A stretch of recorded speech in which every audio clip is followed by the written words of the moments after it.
you guys for singing with us. You can have a seat.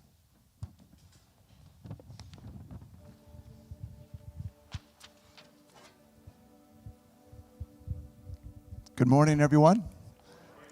This morning's scripture reading is found in the Old Testament book of Genesis, chapter 1, starting in verse 26. Always, there are Bibles underneath your seats. You can follow along there. If you don't own one, you can take one of ours home as a gift to you. Again, Genesis chapter 1, verses 26 through 31. Then God said, "Let us make man in our image, after our likeness, and let them have dominion over the fish of the sea, and over the birds of the heavens, and over the livestock, and over all the earth, and over every creeping thing that creeps on the earth." So God created man in his own image. In the image of God he created him. Male and female he created them. And God blessed them, and God said to them, "Be fruitful and multiply, and fill the earth and subdue it, and have dominion over the fish of the sea, and over the birds of the heavens, and over every living thing that moves on the earth." And God said, "Behold, I have given you every plant yielding seed that is on the face of all the earth, and every tree with seed and its fruit. You shall have them for food. And to every beast of the earth, and to every bird of the heavens, and to everything that creeps on the earth, everything that has the breath of life, I have given every green plant for food." And it was so. And God saw everything that he had made, and behold, it was very good. And there was evening, and there was morning, the sixth day. This is God's word.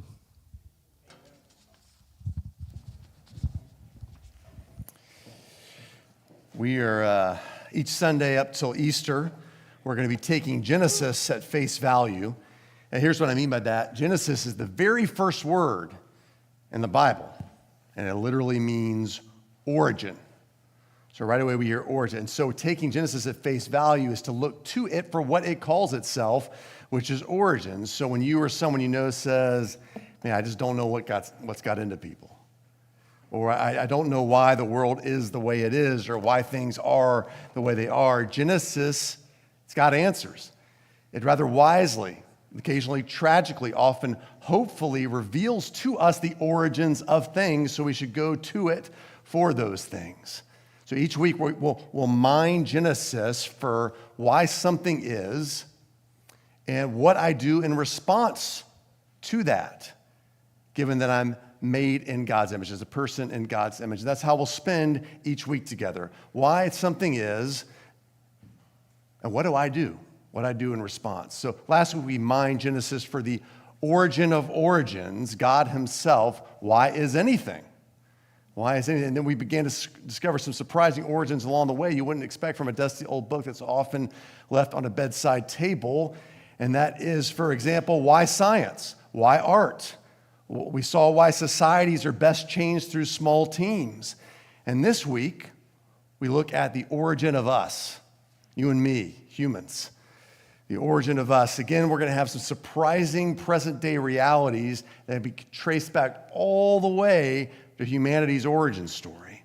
But before we get to that point, we're going to take a quick pause for some theology here, all right? Put our thinking caps on for a minute. I won't keep it too long, but the big question here is, what does the image of God mean? It's the most obvious question from the passage that Dave read. What does it mean to be made in the image of God? Now, a fun thing I enjoy when parents have a newborn and they send you pictures of their newborn child. A fun thing to get to do with that is getting to say, for Katie, I like to say to each other, who the child most looks like, right? Even though it's completely ridiculous exercise. How are you possibly going to know from this, this 2-day-old picture? But it's fun anyway. It's fun because of that. It's fun because we get to use one of America's great phrases. I feel like our founding fathers may have said this phrase. I'm not sure. I looked it up, the origin of this phrase. No one could tell who it came from or where it came from, so I'm going to contribute to the founding fathers. Spitting image. I love saying spitting image.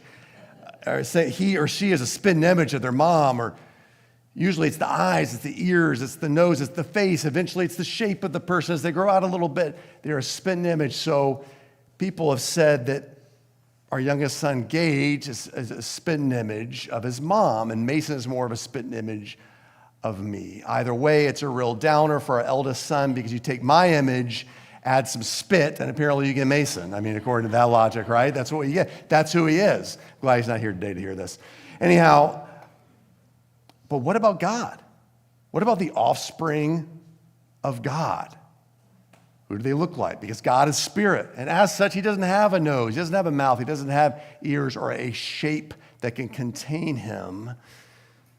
We skipped over a lot of Genesis 1 since last time. Last week we read the first 5 verses of Genesis, then we skipped all the way to the end here of Genesis 1. We skipped over a lot, but Francis Schaeffer summarizes it pretty well when he says it's all about God differentiating. Genesis 1. You got light from darkness. You got stars differentiated from the sky. You got land from animal. You got animals in the sky versus animals on land. Culminates in verse 26 where God differentiates humanity from every other created thing. I'm going to dedicate one day to this one creature and say that he's made in God's image. He sets us apart. How are we different? We get 3 hints in this passage. And the 3 R's, really, if you want to say that. We resemble God in a way that the rest of creation doesn't resemble God. We're told 4 times in 2 verses in different ways that we're made in God's image or his likeness. Or 4 times, 2 verses, basically saying we're made in God's image. It's a really important concept. Secondly, we represent God. When ancient kings back in these times conquered far-off lands or simply had a really big kingdom, they'd often do a couple things to remind people who's in charge. They'd install images in remote places to remind the subjects who the king is or who the queen is. Second thing they do is they install a vice regent in that territory to rule as the king would rule. Right? We see this a little bit even in the New Testament, some of the Roman vice regents. That's the illusion here that the author of Genesis is making. Humans populate God's resemblance everywhere. It's meant to remind us, to remind one another who's in charge, and that we're given authority, just as a king is given authority to subdue and have dominion over the rest of creation. And we read that from our account this morning. Finally, humans, we relate to God in a different way than the rest of creation relates to God. So we got resemble, represent, relate. And that's the description relationship is of God's image here. We hear, let us make man in our image, after our likeness. That's why we hear this description in the plural, because it's a conversation between community. It's a crazy idea, but it's one unique to Christianity, that there is a 3-person Trinitarian God, one God expressed in 3 persons, just like H2O can be water, liquid, gas. There's all kinds of analogies you can use philosophically to think about it. But the importance of it here is that God is saying, look, you as human beings, you can relate to each person of the Trinity, and like the Trinity, you are built for community. You are built for relationships. Just as God is a relationship in and of himself. So if you combine the 3 R's, resemble, represent, relate, we come to one big truth, which is because I bear resemblance to God, I represent him in every relationship. That's what it means to image God. Because I bear his resemblance, I'm meant to represent him in every relationship. Now, this is not going to be the nutshell summary of the sermon, because this is not the end of the story. If we were to stop here, we would throw up our hands and say, whoops, I failed, right? Our failure would outweigh the successes. Our guilt would outweigh the grace, or do more harm than good, because we haven't been as great of a representation of God in all of our lives. But we start here. We start with this, the idea that's what we're supposed to be, to resemble God. That we resemble God is why it is we pause for the week without stopping progress. We pause for the week without stopping progress. Now, philosophers and thinkers from way back have asserted this is part of what it is to be a human being. It's progress, right? We started with nothing, 2 stones, fire, right? square, the wheel. You get the idea. You remember all the caveman pictures you can imagine in your mind, right? All these things are, and we take for granted the homes we live in now, the clothes we wear, the languages we speak, all which were incremental progressions from our ancestors. Animals build copies out of instincts, right? A beaver builds a dam in pretty much the same way every time. Human beings create variation because we're made from God's image.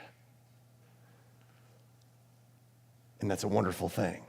But there's a problem with it too. There's a little bit of a problem. C.S. Lewis says in The Abolition of Man, if human beings are defined by progress, if the humans defined by progress, who gets to define what progress is? And then who also gets left out? Who doesn't progress enough? And that de facto makes them not human, not valuable. Usually, the people left out are those traditionally labeled as invalids in different societies.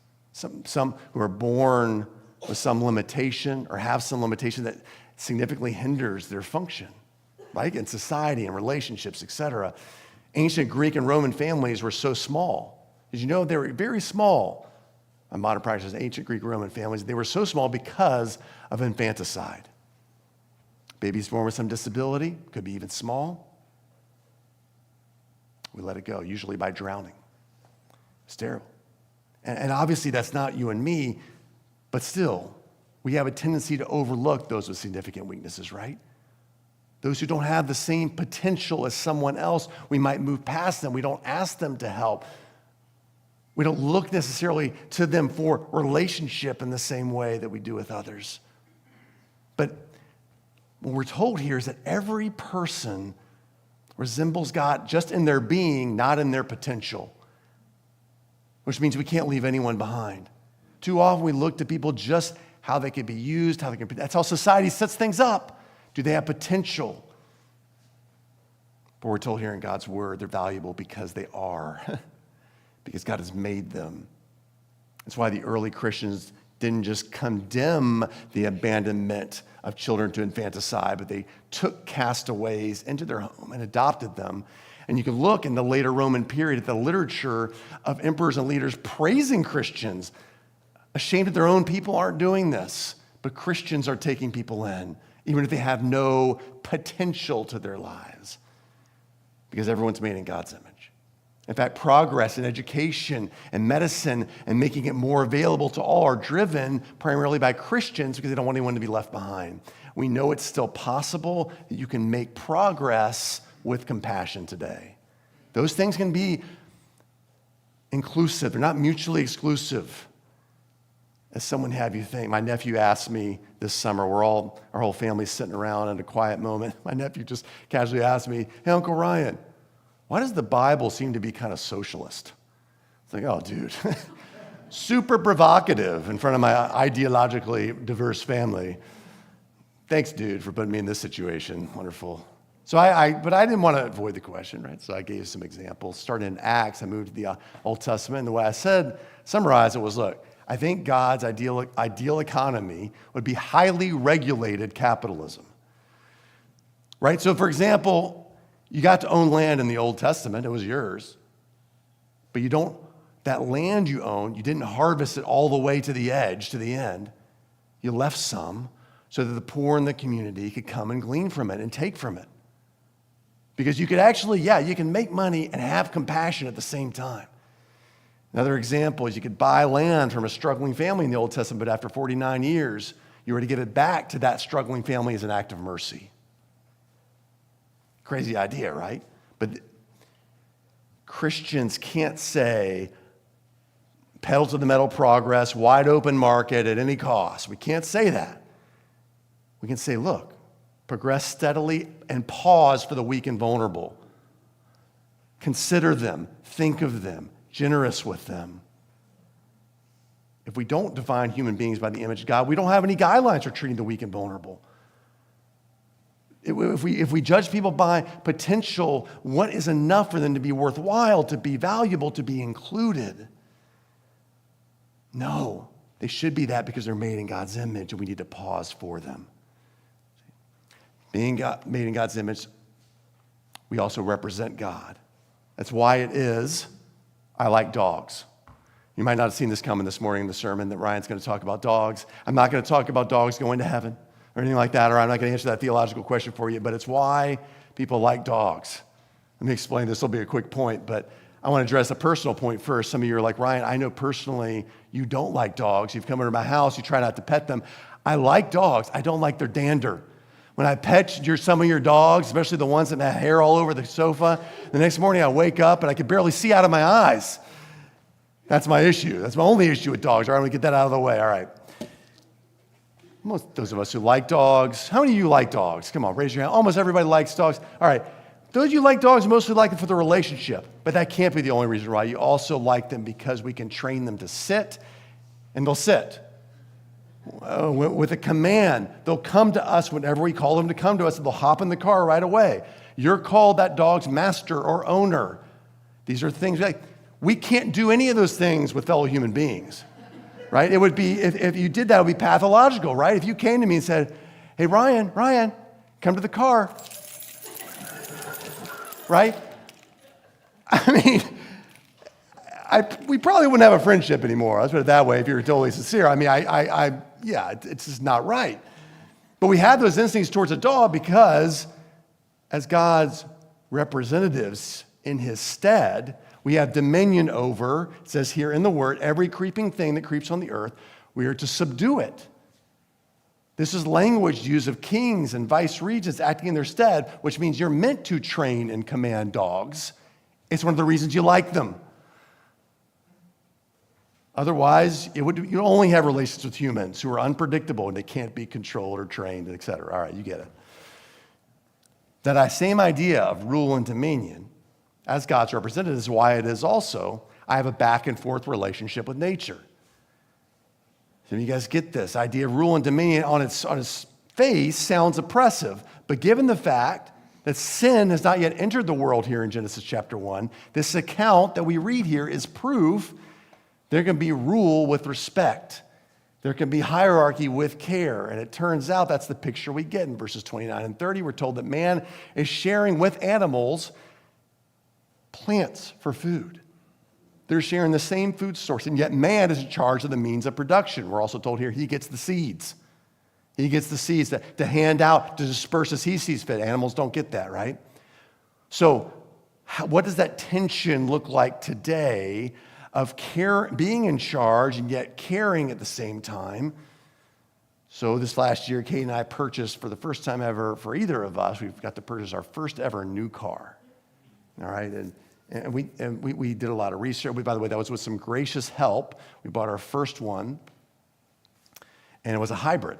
We've always bought used cars in the past. This is when we bought a hybrid. We looked at electric vehicles, and we were conscious about being God's representative towards nature and the carbon footprint and that sort of thing. But the reality was, I looked at it, I was like, look, the infrastructure's not set up. I need petroleum for long trips. Let's get a hybrid. So we did. And we were blessed. I have to say this up front. We were blessed to be able to make that choice. Very grateful to God. I don't want to take that for granted. Then you start to read about the negative impact of mining for lithium and the reserves in the ocean. You're like, well, that's not great. All right, our carbon footprint over here, I'm destroying the ocean over here. And you start to realize, oh my gosh, everything is a dilemma.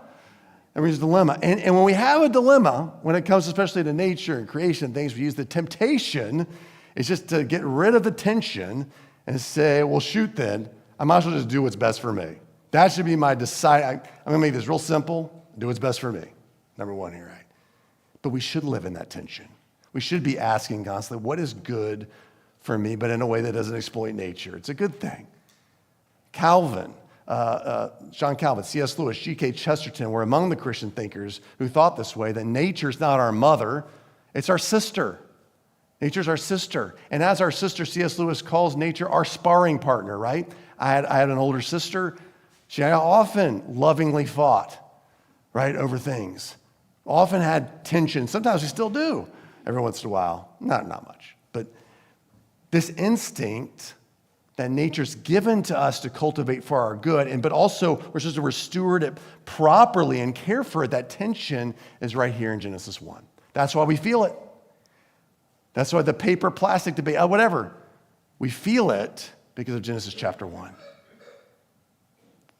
Called to cultivate, but also called to steward. being made in the image of a three-person God, is why I need relationships with people different than me. Father, Son, Spirit, discuss and create not only one type of human, let us make man in our image. No, they said, but male and female, he created them. You read that here, right? Male and female, he created them. When I was in high school, my parents were pretty encouraging about dating and talking to me about dating and stuff. And one girl I dated, Christina, was very similar to me. I thought, man, I really hit the jackpot here. I found someone who was exactly like me. She had similar interests. We laughed at the same stuff. Had the same same harebrained ideas. In fact, one time I somehow got these tickets to a taping of the show, TV show Seinfeld.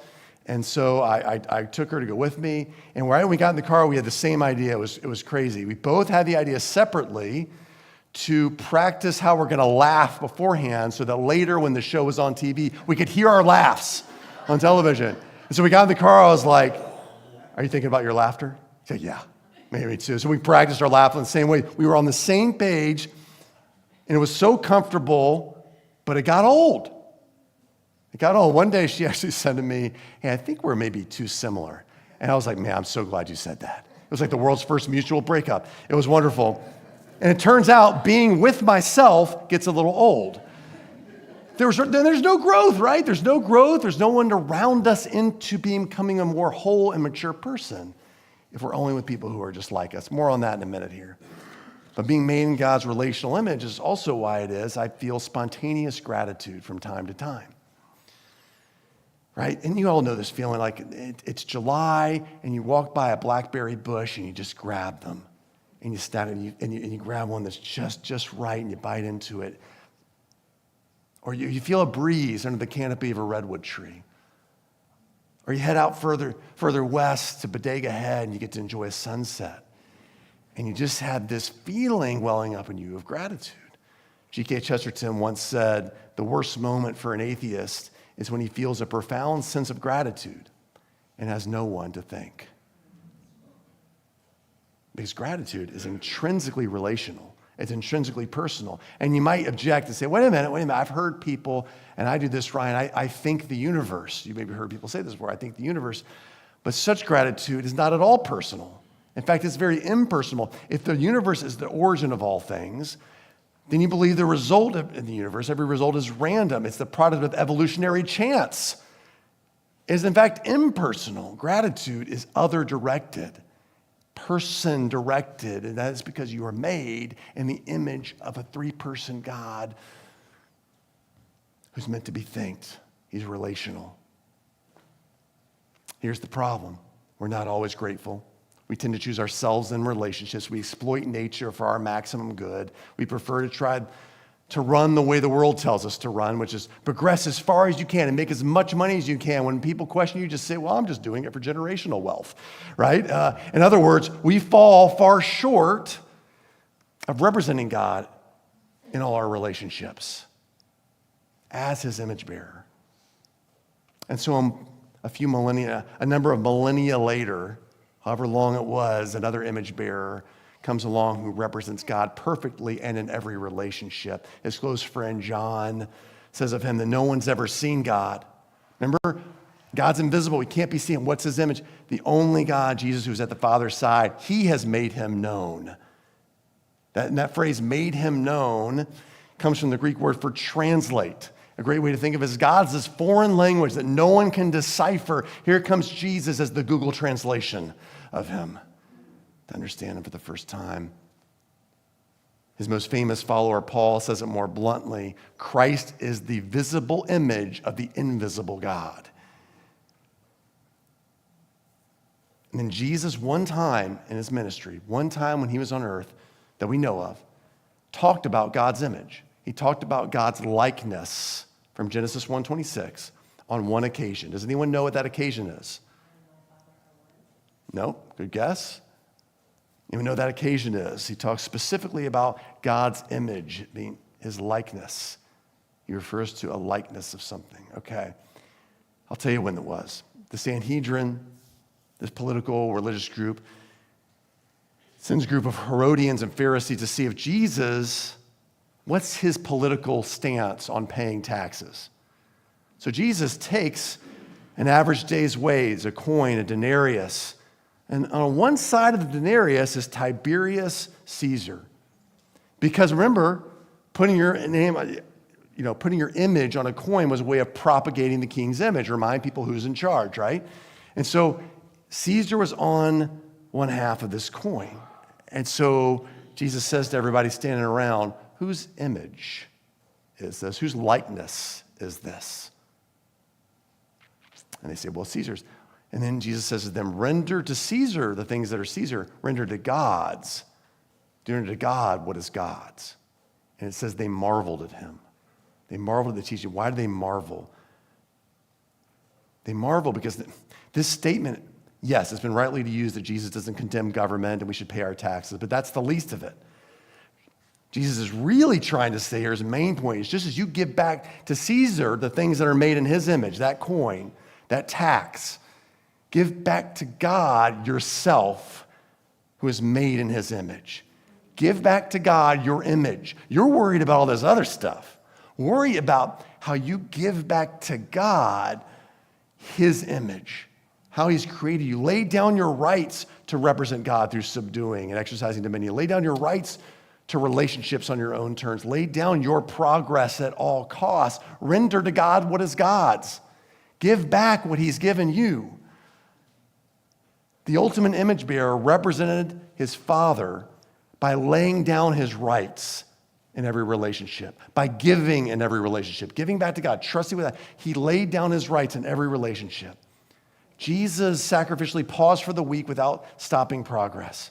There's this moment in Jesus' ministry when he crosses the Galilee to go into Judea, closer to the religious center of Jerusalem. His apostles have been looking forward to it because he's been up in the countryside this whole time. Now he's going to the religious center. This is going to be the real fireworks. This is going to be the real progress. But his progress is stopped by some parents who want him to bless their children. Now, to us, that sounds really cute, right? Like if the kids were to come in, I was going to pray over them. Y'all, lots of smiles. People get out their cameras and take pictures and stuff, right? But that's reading our own modern sensibilities into the ancient Near East, where this was definitely not the case. Back when Jesus was alive, during Roman and Jewish culture, children were dismissed as useless. They had no practical value to life. In fact, some rabbinic Jewish writings at the time would say that a sage or wise man should not bother with children, else he's not wise. So when Jesus is blessing his children, people will be like disciples looking like, you are not a wise person. So Jesus' close friends rebuke him. Rebuke the kids. Rebuke the parents for stopping Jesus' progress, and Jesus gets furious with them. It says he gets indignant. Let the children come to me. Do not hinder them, for the kingdom of God belongs to such as these. You can progress and pause for others. So what do I do in response this morning to what we've read and what we've talked about? Sacrificially pause for the weak without stopping steady progress. It's possible. You are made in God's image. So that instinct in you to create, to produce, to strive, to grow is the right instinct, being made in his image. But when the moment comes to give credit to someone who may not deserve it as much as you, give it.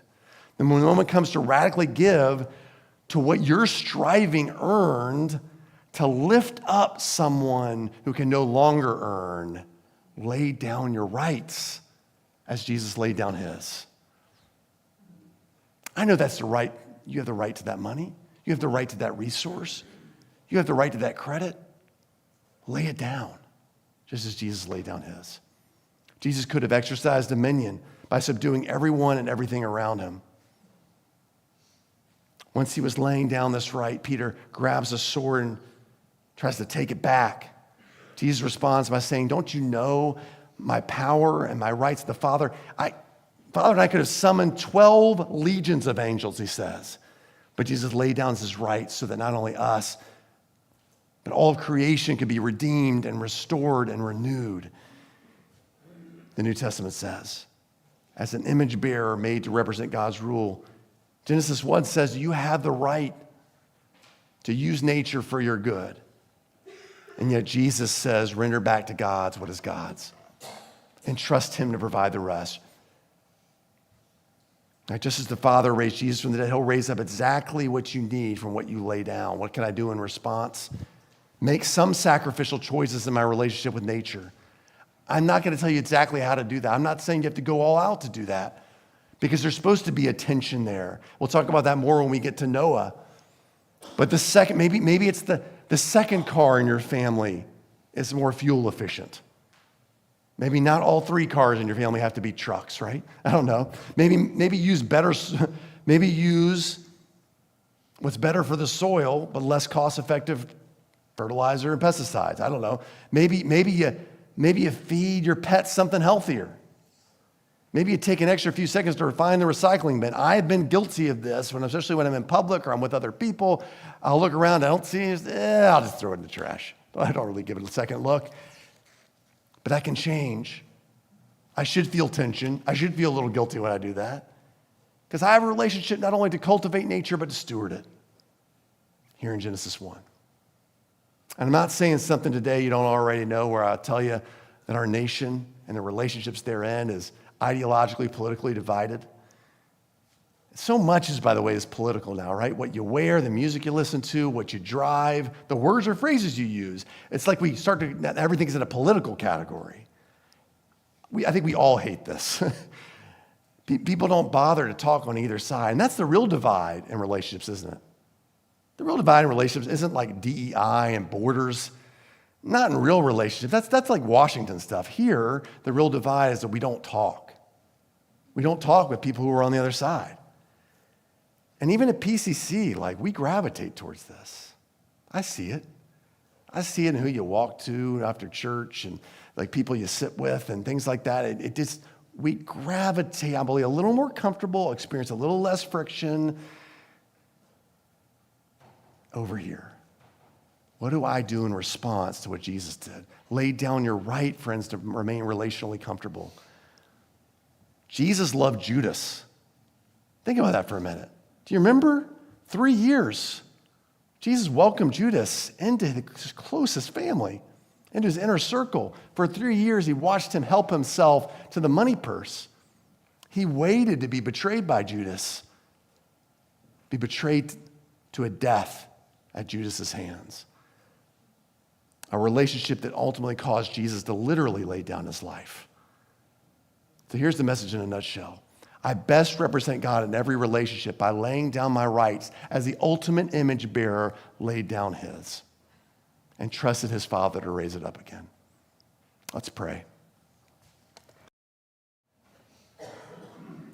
Jesus, we're so grateful that you showed us what it was like to image God, to represent him in this world. It says in your word that on the cross, you were marred beyond human likeness. It says in Isaiah chapter 52, you were marred beyond human likeness. So you even gave up the resemblance of God's image through your death on the cross. You even laid that down for us. You laid down your image. You laid down your rule and dominion. You even laid down your unique relationship with the Father. My God, why have you forsaken me on the cross? You temporarily put that aside, only for you to be raised from the dead as the perfect image bearer. We look to you, Jesus, for how we can best image and represent God here on this earth. Please help us to do it.